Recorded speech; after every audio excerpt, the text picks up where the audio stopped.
Hello everyone, and welcome to part 20 of my Dark Souls video walkthrough. Today we will be escaping the prison. Now, as I walk out of here, I'm walking quite slowly.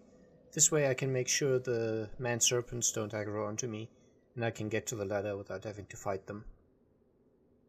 If you aggro them, they always come as a pair, so they both aggro, and that can obviously be a bit inconvenient, so by walking slowly I can avoid that issue entirely. And the key for this door is found behind the snake mage at the very bottom, which I've shown you last episode. Now, a very recurring theme of the upcoming area is enemies hiding around corners. We've already seen this a bit last episode, and there's basically more of it to come. And another very recurring theme is enemies sniping you from quite far away, from where you can't get to them. And it can be very frustrating. If you don't need anything particular from this area, you might want to do it a bit later when you are slightly more upgraded and have a more powerful weapon. And possibly more health and defense as well. Here's another one of these occasions. There is an archer, and there is the temptation of just running towards him. After all, he's firing arrows at you, if you're not invisible like me. But if you do, you're just running straight towards him, and this guy will suddenly attack you. And these crystal hollows, as I said last time, they're no joke. They can do a lot of damage. So another one of these traps, and it's not the last one. Entering this area here is one of the Chandlers, and these guys can teleport when they take damage, and as soon as they begin the teleportation they become invulnerable. So he just teleported along a little bit, and it's a set location, so he will always teleport to the next location which is set, and if you damage him there but don't kill him, he will again teleport. In that case he will teleport behind this archer, and then next he will teleport up the stairs, and so forth. And that's why having high damage is very beneficial, because you can skip some of these teleports. Now you flip this staircase around, and then there's nothing on the left, but on the right there's a chest. And I'm only going to show you where the chests and items are. I'm not going to show you where all the enemies are, because it's a little bit pointless. And this sort of side of this room is not so bad, but the other side, which I'll get to in a moment, is a lot more nasty, because there's basically more channelers and more archers that are quite annoying, because they can hit you from angles where you think you're safe, and it can definitely kill you quite a bit. For example, right now there's a channeler just across the gap on the other side, and he is firing at me, and you really want to be using the pillars to stay safe. And ideally you wait until he's fired one of his shots, and then you jump down. And you try to avoid that happening. But you can heal in this little hidey hole there. And then get to him. He will teleport across the gap to the same level on the other side if you don't kill him. So generally, if you have a high damage weapon, you should try using that. But now we're almost at the next bonfire, at which point it'll be a little more relaxed, because, well, we have something to fall back on.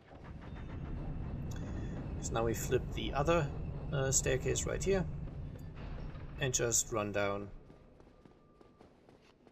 There's an archer on the side there, but if you just slide down the ladder quickly, he won't do much. Be aware though, he's still aggroed onto you, so don't stand around in this little room here for too long. I'm just going to quickly loot all the chests. Here we have a blue titanite chunk. This is quite valuable, or quite useful at least if you're playing a sorcery build. This chest contains this Chandler set, which is not that great, but it's there. And this chest contains the key we need to save Logan from his cell. And this is a mimic. The last one in the game, or at least the last one in the base game. There will be more in the DLC. So if you didn't already, this guy is guaranteed to drop the Symbol of Avarice, and he's also got the Enchanted Falchion, which is a very nice weapon for sorcery builds because it only requires 9 strength and 13 dexterity, but because it's enchanted, it actually has a very good intelligence scaling. So it's a very useful weapon for sorcery builds that don't spec into the physical attributes at all or very little, because 9 strength and 13 dexterity is not a major investment, so most sorcerers should be able to spare those few points. And now on the way out, there are 2 crystal hollows here, and there is an archer up on this bookcase. And if you stand right around where I'm standing right now, he will usually, in an effort to try and get to you, jump down, and then you can kill him. If he doesn't jump down, it's almost impossible to actually get to him, because you really can't lock onto him from anywhere down here. Because you'd think he's close enough and you could just use sorcery, but you can't get a lock on. It's just... it is set up in such a way as to make that very difficult. But yes, we're now going to go back into the prison area to save Logan. And because this area is still littered with archers and the Chandlers that are able to really hit you from quite long way away, and that also have massive aggro ranges, I'm being quite careful here and basically killing more than you might have to. You could probably run past some of this, but it really is quite risky. As you saw, even there I got hit twice and I was almost dead.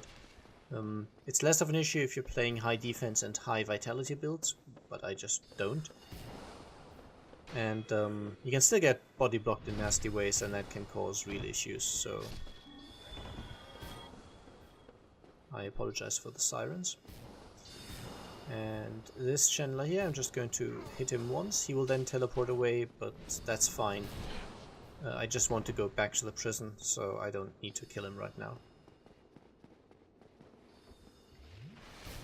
And now the Chandlers can't get to me anymore, and I just have some hollows to deal with. And this trap here, which I've talked about on the way in. On the way back, it's far less threatening.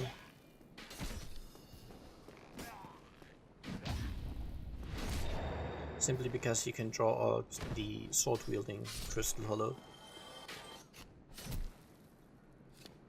And get him to an area where the archer cannot hit you. Whereas if you're coming from the other way, that's a lot more difficult because this path here is quite long and straight, so the archer can get you all the way, essentially.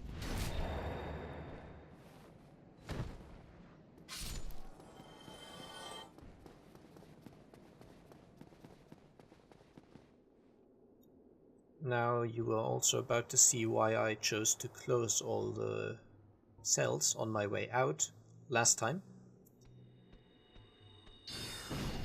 Because this way, as I'm now going down to save Logan, I really don't have to worry about the crystal hollows from the cells attacking me, because they can't open the doors. They are unlocked now, but they are still closed, so they can't get to me, and I'm quite safe.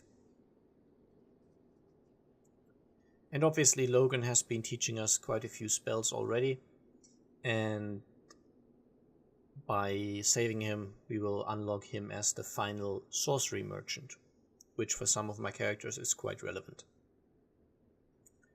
Of course, if you're not interested in sorcery, you don't really have to bother.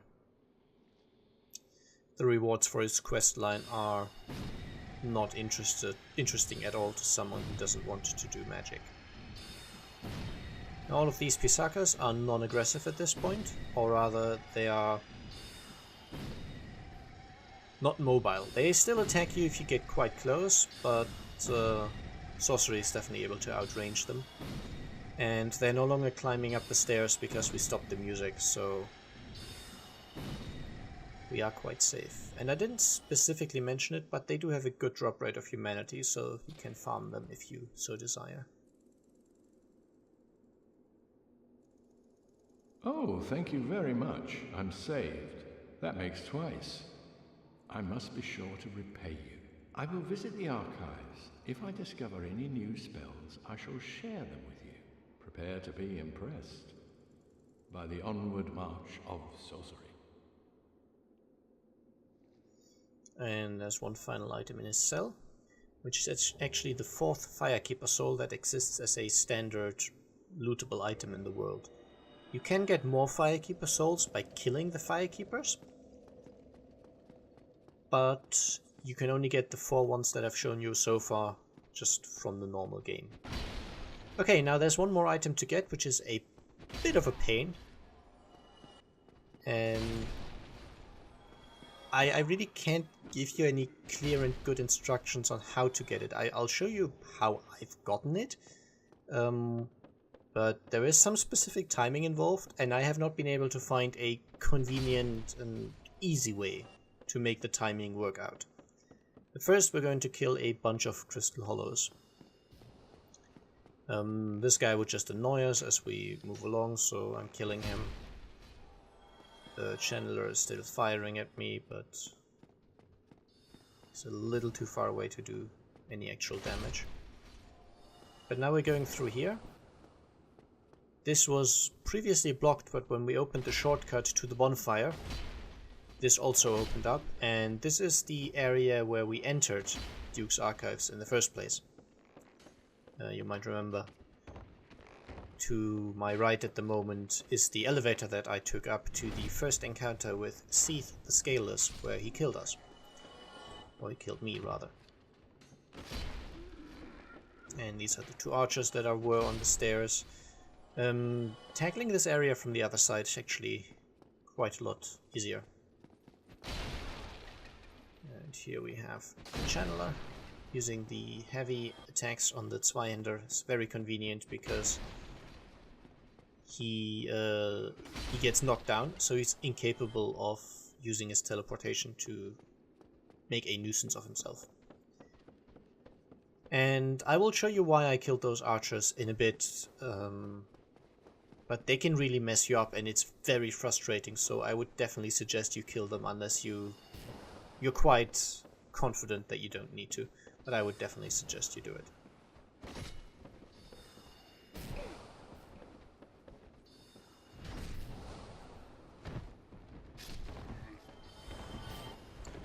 And then we're moving up here.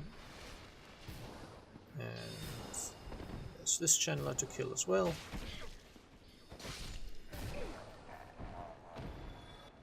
And still note how much damage all of this stuff does to me. It is by no means a cakewalk. And here, another trap, enemy to the side.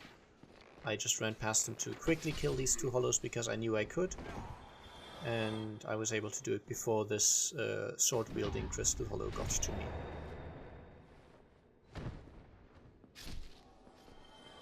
Now, if your staircase isn't in this position, you might have to play around with it to get it into this position, but I'll leave you to discover that on your own.